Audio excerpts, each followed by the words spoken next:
Olá, prezados amigos e irmãos, que a paz do Senhor Jesus esteja com vocês. Estamos passando por um período difícil, provavelmente diferente de tudo aquilo que você e eu já tenhamos vivenciado. Uma crise que tem levado muitas pessoas, quem sabe, ao desespero.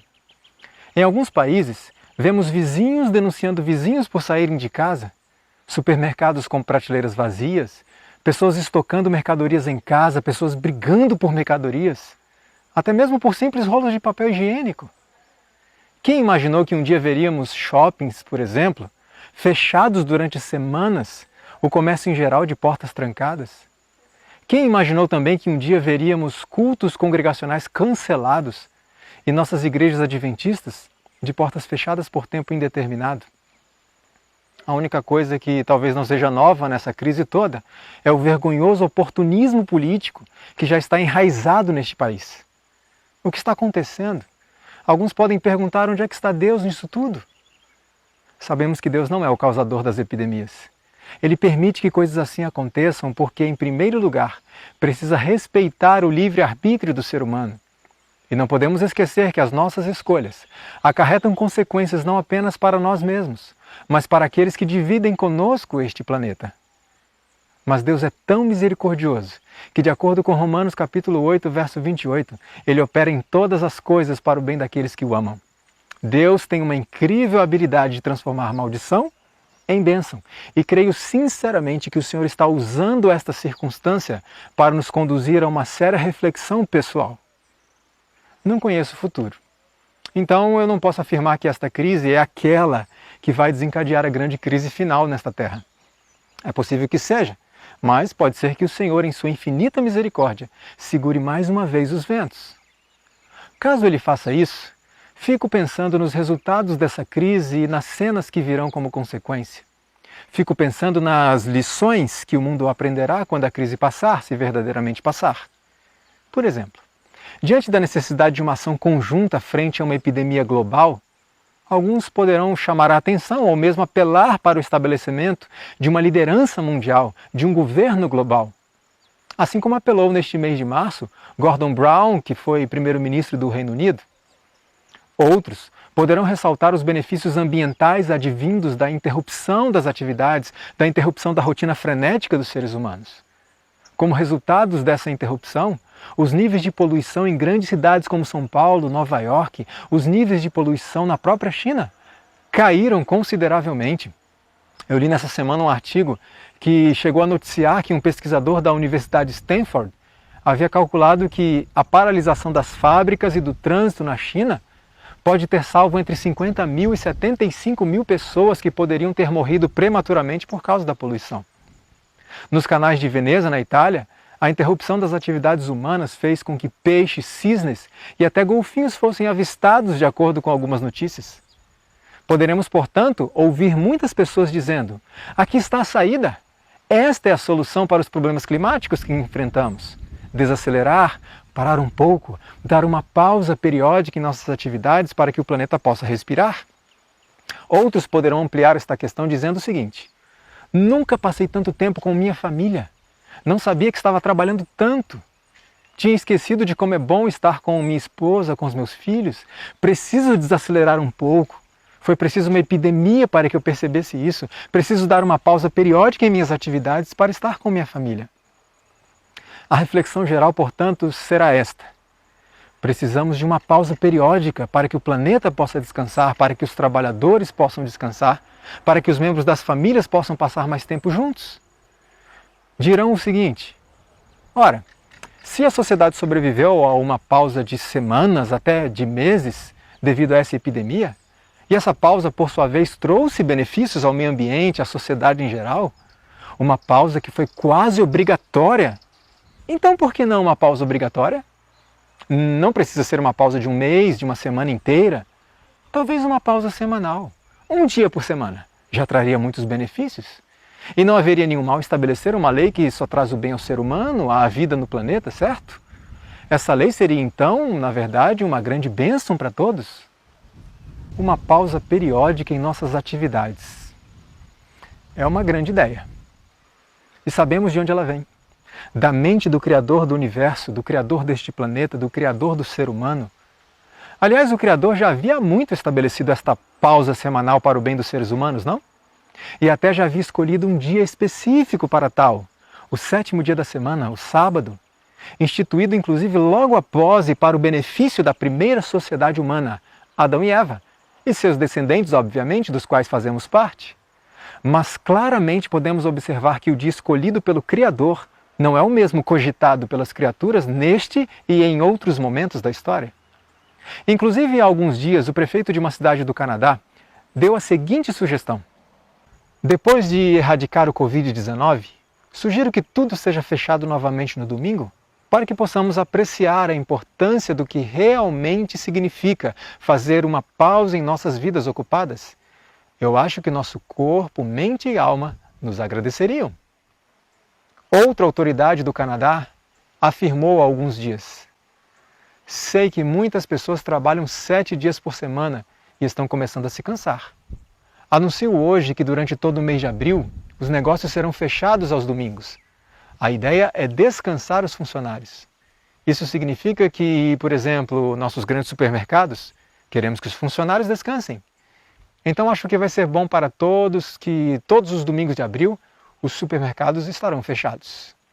Muitas autoridades civis estão descobrindo e anunciando os benefícios de uma pausa semanal, e essa epidemia tem fortalecido tais convicções, que caminharão, infelizmente, para uma direção oposta àquela traçada pelo nosso Criador. Seria então esta epidemia do coronavírus e todas as suas consequências o gatilho que finalmente trará a lei dominical? Realmente não sei. Porém, seja agora ou mais adiante, sabemos exatamente para onde tudo isso nos levará. Diante disso, cabe a pergunta: como está a minha vida espiritual? Como está o meu preparo para a grande crise final que rapidamente se aproxima? Conhecer o cenário e os desdobramentos proféticos é muito importante, muito mesmo. Mas a pergunta principal é: estou preparado para esses desdobramentos proféticos? Por isso a exortação do apóstolo Paulo é: examinai-vos a vós mesmos, se permaneceis na fé, provai-vos a vós mesmos. Estamos vendo com muita tristeza nossas igrejas fechadas. Diante disso, alguns irmãos têm dito o seguinte: o que será da minha vida espiritual com a igreja fechada, sem poder ir aos cultos? O que será de mim? Queridos irmãos, se nossa força espiritual depende de igrejas abertas, estamos com um grave problema. A igreja é uma instituição divina, é o lugar onde nos encontramos para juntos adorarmos ao Senhor, para recebermos mais orientações, advertências, conselhos, ânimos vindos da Sua palavra, para nos aproximarmos mais uns dos outros como irmãos em Cristo. O apóstolo Paulo é claro em advertir que nós não deixemos a nossa congregação. Porém, a alma da religião, o poder espiritual, a base de uma experiência cristã verdadeira e vitoriosa, não está no culto congregacional, mas no culto particular. Está na nossa experiência individual, pessoal com o nosso Deus. O culto congregacional deve ser um resultado das experiências de adoração que vivenciamos individualmente durante a semana, em nossos lares.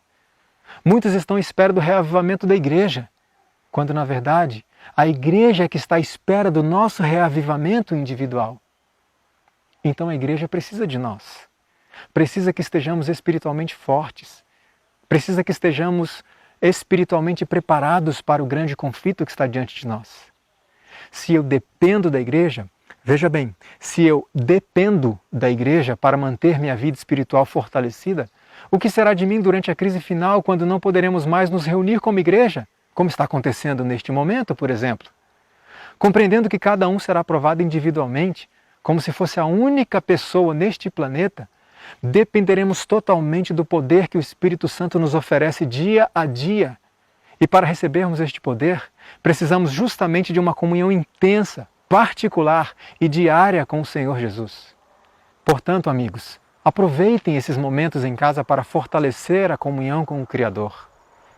Eu apelo aos meus irmãos: não use esse tempo com as produções de Hollywood.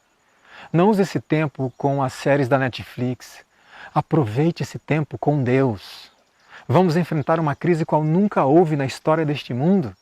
De quanto tempo com Deus precisaremos hoje para vencermos quando ela chegar? 5 minutos por dia serão suficientes? Não. Então, uma vez que nos queixamos tanto de falta de tempo para Deus, aproveitemos este tempo pois o tempo está acabando. Jesus já havia nos avisado a respeito de tudo isso que temos presenciado em nosso mundo. Porquanto se levantará nação contra nação e reino contra reino, e haverá fomes e pestes e terremotos em vários lugares. Mas todas estas coisas são o princípio de dores. Estas coisas são apenas o princípio das dores. Uma crise sem precedentes se aproxima, uma crise tão severa que fará com que isto que estamos vivenciando hoje pareça nada. E quando esse dia chegar e Deus está permitindo que tenhamos um pequeno vislumbre disso hoje, a fama, fortuna, status social, as disputas pelo poder, pela supremacia, as discussões políticas, os prazeres e divertimentos mundanos, tudo isso perderá completamente o sentido. E o que sobrará para nós? Depende. Há 2 textos bíblicos que hoje fazem mais sentido do que nunca. Não ajunteis tesouros na terra, onde a traça e a ferrugem tudo consomem, e onde os ladrões minam e roubam. Mas ajuntai tesouros no céu, onde nem a traça nem a ferrugem consomem, e onde os ladrões não minam nem roubam. Pois que aproveitaria o homem ganhar todo o mundo e perder a sua alma? Se estivermos buscando a Deus hoje e aproveitando o nosso tempo para estar com Ele diariamente, aprendendo dEle, nos submetendo a Ele, quando todas as outras coisas perderem o valor e o sentido, o que teremos ainda? Tudo! A feliz expectativa do fim do sofrimento, a feliz expectativa da vida eterna com Cristo Jesus. Porém, se estivermos desperdiçando o nosso tempo, se estivermos deixando o Senhor de lado, se estivermos dando a Cristo um restinho do nosso tempo, ou tempo nenhum, quando tudo perder o valor e o sentido para nós, o que nos sobrará? Nada. Apenas a expectativa da destruição eterna. Então pensemos bem se a maneira como temos conduzido nossa vida hoje é realmente a melhor, se nossas prioridades estão corretas ou precisam ser revistas urgentemente. A atual crise vai passar? Ou será que ela desencadeará a crise final? Será que Deus segurará mais uma vez os ventos? Ou este é o momento que o Senhor designou para soltá-los? Eu não sei dizer, mas de uma coisa eu tenho certeza. Deus está usando esta situação para nos dar mais um aviso, talvez o último. Independente disso, devemos ter a consciência de que todos nós um dia teremos a nossa última oportunidade. E a minha última chance pode ser esta. Mas se aproveitarmos esta chance que o Senhor nos dá, se buscarmos uma experiência verdadeira e intensa com o Senhor, por meio do estudo diário e particular das Escrituras, por meio da prática da oração particular diariamente, se abandonarmos as ambições egoístas, quer seja fora, quer seja dentro da igreja, se deixarmos a contenda entre nós, se abandonarmos os prazeres mundanos, que têm anulado a operação do Espírito Santo em nossa mente, se levarmos a sério a obra de preparo, se vivermos à altura da solenidade, da urgência do momento, não precisaremos temer nem o presente e nem o futuro. É bem verdade, o povo de Deus não estará livre de sofrimentos, mas mesmo provados e angustiados, não serão abandonados a perecer. Deus não desamparará nenhum dos seus filhos fiéis. E no tempo de angústia qual nunca houve, Miguel se levantará a favor do seu povo, todo aquele que for achado escrito no livro. Que o seu nome esteja escrito ali, que o meu nome esteja escrito ali. Que possamos despertar, hoje, agora, antes que seja tarde demais. Amém.